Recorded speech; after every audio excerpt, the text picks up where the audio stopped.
ਕੀ ਤੁਸੀਂ ਯੂਕੇ ਜਾਣਾ ਚਾਹੁੰਦੇ ਹੋ, ਕੈਨੇਡਾ ਜਾਣਾ ਚਾਹੁੰਦੇ ਹੋ, ਆਸਟ੍ਰੇਲੀਆ ਜਾਣਾ ਚਾਹੁੰਦੇ ਹੋ, ਸ਼ੈਂਗਨ ਕੰਟਰੀਆਂ ਦੇ ਵਿੱਚ ਜਰਮਨੀ ਜਾਣਾ ਚਾਹੁੰਦੇ ਹੋ, ਪੋਲੈਂਡ ਜਾਣਾ ਚਾਹੁੰਦੇ ਹੋ, ਹੰਗਰੀ ਜਾਣਾ ਚਾਹੁੰਦੇ ਹੋ ਔਰ ਲਤਾਵੀਆ ਜਾਣਾ ਚਾਹੁੰਦੇ ਹੋ। ਆਇਲਸ ਕੀਤੀ ਨਹੀਂ ਕੀਤੀ, ਸਟੱਡੀ ਦੇ ਵਿੱਚ ਗੈਪ ਹੈ, ਐਕੈਡਮਿਕਸ ਦੇ ਵਿੱਚ ਘੱਟ ਨੰਬਰ ਨੇ, ਸਿੰਗਲ ਜਾਣਾ ਚਾਹੁੰਦੇ ਹੋ ਜਾਂ ਫਿਰ ਸਪਾਊਸ ਦੇ ਨਾਲ ਜਾਣਾ ਚਾਹੁੰਦੇ ਹੋ, ਜਾਂ ਫਿਰ ਤੁਸੀਂ ਰਿਫਿਊਜ਼ਡ ਹੋ ਪਹਿਲੇ ਕਿਸੇ ਕੰਟਰੀ ਤੋਂ, ਤੇ WDIC ਤੁਹਾਡੇ ਵਾਸਤੇ ਖਾਸ ਤੌਰ ਤੇ ਲੈ ਕੇ ਆਇਆ ਹੈ ਇੱਕ ਛੱਤ ਥੱਲੇ ਸਾਂਝਾ ਸਿੱਖਿਆ ਮੇਲਾ, ਜੋ ਕਿ ਹੋ ਰਿਹਾ ਹੈ ਤੁਹਾਡੇ ਆਪਣੇ ਨਜ਼ਦੀਕੀ ਸ਼ਹਿਰਾਂ ਦੇ ਵਿੱਚ। 13 ਤਰੀਕ ਬਠਿੰਡਾ, 14 ਤਰੀਕ ਨਵਾਂ ਸ਼ਹਿਰ, 15 ਤਰੀਕ ਲੁਧਿਆਣਾ, 16 ਤਰੀਕ ਚੰਡੀਗੜ੍ਹ, 17 ਤਰੀਕ ਹੁਸ਼ਿਆਰਪੁਰ ਔਰ 18 ਤਰੀਕ ਜਲੰਧਰ। अपॉइंटमेंट बुक करने लिए हुनी कॉल करो 7652815281 ਤੇ। ਹੈਲੋ ਐਂਡ ਵੈਲਕਮ, ਸਤਿ ਸ਼੍ਰੀ ਅਕਾਲ ਜੀ। ਮੈਂ ਹਾਂ ਹਰਜੋਤ ਕੌਰ ਤੇ ਤੁਹਾਡਾ ਸਾਰਿਆਂ ਦਾ ਸਵਾਗਤ ਕਰਦੀ ਹਾਂ ਜੀ ਤੁਹਾਡੇ ਆਪਣੇ ਮਨਪਸੰਦ ਇਮੀਗ੍ਰੇਸ਼ਨ ਸ਼ੋਅ ਉਡਾਰੀ ਵਿਦੇਸ਼ਾਂ ਨੂੰ।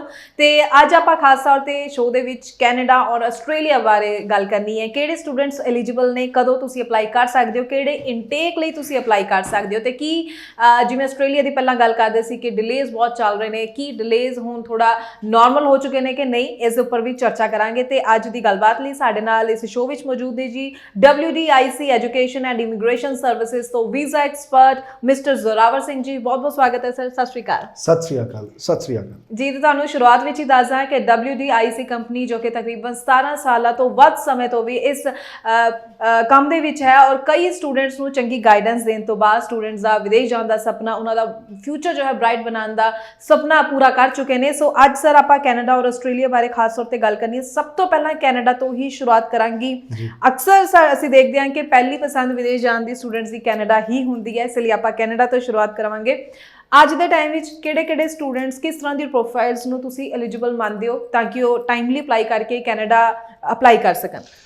ਹਰਜੋਤ ਜੀ, ਜੇ ਆਪਾਂ ਕੈਨੇਡਾ ਇਮੀਗ੍ਰੇਸ਼ਨ ਦੀ ਗੱਲ ਕਰੀਏ ਜਾਂ ਕੈਨੇਡਾ ਸਟੱਡੀ ਵੀਜ਼ਾ ਦੀ ਗੱਲ ਕਰੀਏ ਤਾਂ ਪੰਜਾਬੀ ਵਿਦਿਆਰਥੀ ਜਿਹੜਾ ਪੰਜਾਬ ਦਾ ਆ ਉਹਦਾ ਸੁਪਨਾ ਹੀ ਜੀ ਹੈ ਕੈਨੇਡਾ ਸਟੱਡੀ ਵੀਜ਼ਾ। ਬਿਲਕੁਲ ਠੀਕ ਹੈ। ਤਾਂ ਜਿਹੜੀ ਪ੍ਰੋਫਾਈਲ ਆਪਾਂ ਐਕਸੈਪਟ ਕਰ ਰਹੇ ਹਾਂ, ਜੇ ਆਪਾਂ ਗ੍ਰੈਜੂਏਸ਼ਨ ਪ੍ਰੋਗਰਾਮ ਦੀ ਗੱਲ ਕਰੀਏ, ਜਿਹੜਾ ਬੱਚਾ +2 ਪਾਸ ਆ, ਜੇ ਉਹ 2021 ਪਾਸ ਆਊਟ ਹੈ ਔਰ ਓਵਰਆਲ ਉਹਦੇ 60% ਨੰਬਰ ਨੇ ਔਰ ਆਇਲਸ ਵਿੱਚ 6 ਈਚ ਹੈ, ਤਾਂ ਉਹ ਬੱਚਾ ਐਲੀਜੀਬਲ ਹੈ ਕੈਨੇਡਾ ਦੇ ਸਟੱਡੀ ਵੀਜ਼ਾ ਲਈ। ਔਰ ਉਹ ਕੈਨੇਡਾ ਦਾ ਸਟੱਡੀ ਵੀਜ਼ਾ ਕਿਸੇ ਵੀ ਪ੍ਰੋਵਿੰਸ ਵਿੱਚ ਅਪਲਾਈ ਕਰ ਸਕਦਾ, ਭਾਵੇਂ ਉਹ ਕਾਲਜ ਹੋਵੇ ਭਾਵੇਂ ਉਹ ਯੂਨੀਵਰਸਿਟੀ ਹੋਵੇ, ਉਹ ਬਿਲਕੁਲ ਐਲੀਜੀਬਲ ਹੈ ਜੀ। ਬਿਲਕੁਲ, ਤੁਸੀਂ ਗੱਲ ਕੀਤੀ ਹੈ ਕਿ 60% ਮਾਰਕਸ ਔਰ 6 ਈਚ ਆਇਲਸ ਸਕੋਰ ਚਾਹੀਦਾ ਹੈ, ਪਰ ਕਈ ਵਾਰੀ ਆਪਾਂ ਕੁਝ ਥਾਂ ਤੇ ਦੇਖਦੇ ਹਾਂ ਕਿ ਕੁਝ ਕੰਸਲਟੈਂਟਸ ਜਾਂ ਏਜੰਟ ਸਟੂਡੈਂਟਸ ਨੂੰ ਗਾਈਡ ਕਰ ਦਿੰਦੇ ਨੇ ਕਿ ਓਵਰਆਲ 6 ਜਾਂ ਇੱਕ ਪ੍ਰੋਫਾਈਲ 'ਚ ਵੀ ਅਗਰ 5.5 ਵੀ ਨੇ ਜਾਂ ਤੁਸੀਂ ਅਪਲਾਈ ਕਰ ਸਕਦੇ ਹੋ। ਤਾਂ ਮੈਂ ਉਹ ਚੀਜ਼ ਨੂੰ ਜ਼ਰੂਰ ਕਲੀਅਰ ਕਰਨਾ ਚਾਹੂੰਗੀ ਤਾਂ ਕਿ ਸਟੂਡੈਂਟਸ ਇਹਨਾਂ ਚੀਜ਼ਾਂ ਨੂੰ ਚੰਗੀ ਤਰ੍ਹਾਂ ਸਮਝਣ ਕਿਤੇ ਵੀ ਅਪਲਾਈ ਕਰਨ ਤੋਂ ਪਹਿਲਾਂ। ਦੇਖੋ ਕੀ ਹੁੰਦਾ ਆ ਬੇਸਿਕਲੀ, ਜੇ ਅਸੀਂ ਇਹ ਗੱਲ ਕਰੀਏ ਜਿੱਦਾਂ ਤੁਸੀਂ ਜ਼ਿਕਰ ਕੀਤਾ ਕਿ ਕਈ ਕੰਸਲਟੈਂਟਸ ਹੈ ਜਾਂ ਏਜੰਟਸ ਹੈ ਜਿਹੜੇ ਉਹਨਾਂ ਨੂੰ ਪ੍ਰੋਪਰ, ਮੈਂ ਇੱਥੇ ਕਹੂੰਗਾ ਕਿ ਸ਼ਾਇਦ ਉਹ ਆਪ ਅਪਡੇਟ ਨਹੀਂ ਤਾਂ ਉਹ ਬੱਚਿਆਂ ਨੂੰ ਅਪਡੇਟ ਨਹੀਂ ਕਰ ਪਾਉਂਦੇ, ਜਿੱਦਾਂ ਕਰਕੇ ਬੱਚਿਆਂ ਦਾ ਰਿਫਿਊਜ਼ਲ ਆ ਜਾਂਦਾ ਹੈ। ਤੁਸੀਂ ਵਿੱਚ ਹਾਲ ਹੀ ਪਿਛਲੇ ਕੁਝ ਮਹੀਨਿਆਂ 'ਚ ਦੇਖਿਆ ਹੋਏਗਾ ਜਾਂ ਕੁਝ ਦਿਨਾਂ 'ਚ ਦੇਖਿਆ ਹੋਏਗਾ ਕਿ ਕਈ ਬੱਚਿਆਂ ਨੇ ਉਹਨਾਂ ਦੇ ਆਇਲਸ ਵਿੱਚ 1 'ਚ 5.5 ਓਵਰਆਲ 6 ਬੈਂਡ ਉਹਨਾਂ ਨੇ ਫਾਈਲਾਂ ਲਾਈਆਂ, ਲੇਕਿਨ ਬੱਚਿਆਂ ਦੇ ਰਿਫਿਊਜ਼ਲ ਆਏ ਆ। ਬਿਲਕੁਲ, ਉਹ ਇਸੇ ਕਰਕੇ ਆਏ ਆ ਕਿਉਂਕਿ ਜੋ ਰਿਕੁਆਇਰਮੈਂਟ ਹੈ, ਜੋ ਮਿਨੀਮਮ ਐਲੀਜੀਬਿਲਟੀ ਹੈ ਉਹ 6 ਈਚ ਦੀ ਹੈ।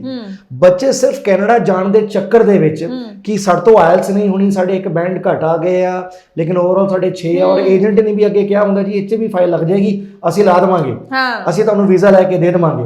But they are not the visa officer ਇਨ ਦੈਮਸੈਲਵਸ, ਉਹ ਆਪਣੇ ਖੁਦ ਦੇ ਆਪ ਵੀਜ਼ਾ ਆਫਿਸਰ ਨਹੀਂ ਹੈ। ਬਿਲਕੁਲ, ਵੀਜ਼ਾ ਦੇਣਾ ਐਮਬੈਸੀ ਦਾ ਕੰਮ ਆ। ਵੀਜ਼ਾ ਆਫਿਸਰ ਜਿਹੜਾ ਹੁੰਦਾ ਉਹ ਬੱਚੇ ਦੀ ਪ੍ਰੋਫਾਈਲ ਦੇਖਦਾ, ਉਹਦੀ ਕੋਰਸ ਐਲੀਜੀਬਿਲਟੀ ਦੇਖਦਾ, ਉਹ ਕਿਸ ਕੋਰਸ ਲਈ ਚੱਲ ਰਿਹਾ ਉਹ ਵੀ ਦੇਖਦਾ, ਤਾਂ ਉਹ ਸਾਰਾ ਕੁਝ ਇਨ ਅ ਨਟਸ਼ਲ ਦੇਖ ਕੇ ਫਿਰ ਡਿਸੀਜਨ ਦਿੰਦਾ। ਬਿਲਕੁਲ, ਤਾਂ ਅਸੀਂ ਆਪਣੀ ਪ੍ਰੋਫਾਈਲ ਦੇ ਵਿੱਚ ਕੋਈ ਮੌਕਾ ਨਹੀਂ ਦੇਣਾ ਚਾਹੁੰਦੇ ਕਿ ਕਲਾਇੰਟ ਦੇ ਕੋਲ ਕੋਈ ਮੌਕਾ ਅਜਿਹਾ ਉਹਦੇ ਕੋਲ ਆਵੇ ਵੀਜ਼ਾ ਆਫਿਸਰ ਕੋਲ ਕਿ ਨਿੱਕੀ ਜਿਹੀ ਗੱਲ ਉੱਤੇ ਬੱਚੇ ਦਾ ਉਹ ਵੀਜ਼ਾ ਰਿਫਿਊਜ਼ ਕਰ ਦੇ।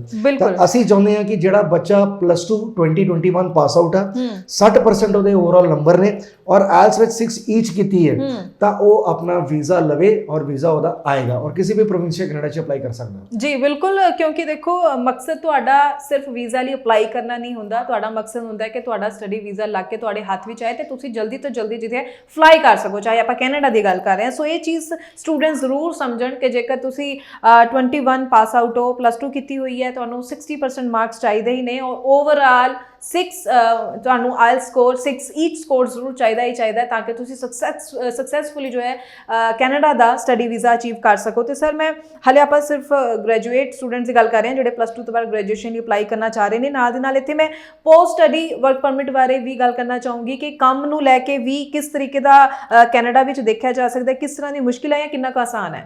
ਦੇਖੋ ਜੀ, 2-3 ਚੀਜ਼ਾਂ ਹਰਜੋਤ ਜੀ ਮੈਂ ਇੱਥੇ ਕਲੀਅਰ ਕਰਨਾ ਚਾਹੂੰਗਾ ਪੇਰੈਂਟਸ ਨੂੰ ਵੀ ਔਰ ਸਟੂਡੈਂਟਸ ਨੂੰ ਵੀ। ਪਹਿਲੇ ਆਪਾਂ ਇੱਕ ਆਇਲਸ ਦੀ ਗੱਲ ਕਰੀਏ, ਜ਼ਰਾ ਮੈਂ ਕੁਝ ਸੈਕਿੰਡ ਚਾਹੂੰਗਾ ਜੀ।